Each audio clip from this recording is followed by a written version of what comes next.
promise po, magbabayad talaga ako. Opo, next week, totoo. Totoo po, opo, magbabayad po talaga ako. Ayan, patay na. May isa pang, ano dito, nako, asungot. Sabi ko na, oh, ba't nandito ka? Well, end of the month na.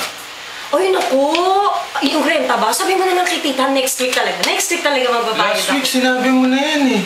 Ito naman, gawa mo na lang ng paraan. Nakikisabay ka pa ba naman sa napakarami ko problema? Dami-dami akong bayarin. Oh, ito nga, ang dami-dami ko talagang bayarin. Well, may isang sagot dyan sa problema mo. Talaga? Yan. CLP, Singles for Christ. Ano to? Mapagkakakitaan ba to? Aleluya, aleluya. Tuyo ko niya, no? Wala namang bayad dyan eh. Dalhin mo na yung sarili mo. Maaari mo pang makita ang mga solusyon sa problema mo. Marami kang makikilala. Maraming opportunities. Ma-flip ka pa spiritually. Ma-enhance yung talents mo. Alam mo, yun yung turning point ng buhay mo. Turning point ng buhay? Talaga lang, ha? Eh, kailan ba to? This Saturday na orientation. This 7 p.m. May merienda pa ron. Talaga lang, ha? Oo.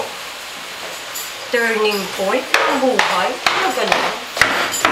Singles for Christ? Miss na ako. Uy, halika rito. Dumating si single boy. Oh, ngayon, maniningil na naman. Uy, hindi siya naningil. Hindi nga. Talaga, hindi siya naningil. As in, pero, kailangan to tayo umaten dito, oh. CFC Singles for Christ? Yes! Ano naman to? Ano, sabi niya, basta umaten daw tayo dyan. Pagtapos, ano yan? Turning point daw ng ating buhay. Malay daw natin. Uy, sige na, ito naman. Ay, bahala ka, ha? Sabi nga, life is so uncertain. Walang katiyakan ng buhay. Kailan ba yan? Saturday, 7 p.m. Sige na, malay mo ma-enhance nga yung talents mo. Sabi nga, baka daw na, dito natin ma-enhance sa mga talents natin and all. Sige. Pwede. Sige, Saturday, 7 p.m.